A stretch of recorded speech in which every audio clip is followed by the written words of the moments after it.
ஒருத்தவங்க Barbie டாலுக்கு dress stitch பண்ணி video போடுங்கன்னு சொல்லி கமெண்ட் பண்ணியிருந்தாங்க. அவங்களுக்காக தான் இந்த வீடியோ. நீங்கள் பார்ப்பீங்கன்னு நான் நம்புகிறேன். அதுக்கு ஒரு கிளாத் எடுத்துக்கிறேன். இந்த மாதிரி கீழே மடித்து தைச்ச மாதிரி ஒரு கிளாத் நான் எடுத்துக்கிறேன். இதை வந்து கரெக்டான சைஸ் பார்த்து கட் பண்ணி வச்சுக்கிறோம். அதுக்கப்புறம் குட்டியாக ஒரு 2 சென்டிமீட்டர் கிட்ட நான் ஒரு கிளாத் கட் பண்ணிக்கிறேன். இந்த மாதிரி ஃபோல்ட் பண்ணிவிட்டு நம்ம மார்க் பண்ணி கட் பண்ணி எடுத்துக்கிறேன். எடுத்ததுக்கப்புறம் இந்த மாதிரி கட் பண்ண பீசஸ்லாம் இருக்கு இல்லையா, அது எல்லாத்தையும் நம்ம வந்து சேர்த்து தையல் போட்டுக்க போகிறோம். அதுக்கு முன்னாடி வந்து சின்ன சின்ன ஸ்டிச்சஸாக வந்து போடுங்க. அப்போ தான் வந்து தையல் பிரிஞ்சிட்டு வராமல் இருக்கும்.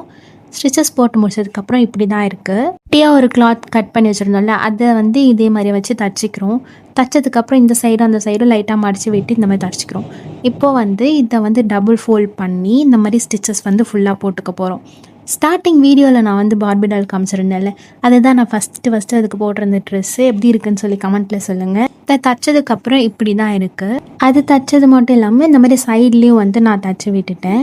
இந்த ஸ்கர்ட்டை பார்பிக்கு போட்டோன்னே இப்படி தான் இருந்துச்சு. எப்படி இருந்துச்சுன்னு கமெண்ட்டில் சொல்லுங்கள். நீங்களும் ட்ரை பண்ணி பாருங்கள். நெக்ஸ்ட் என்ன வீடியோ போடலாம் அதையும் கமெண்ட்டில் சொல்லுங்கள். நெக்ஸ்ட் வீடியோ பார்க்கலாம். பாய்.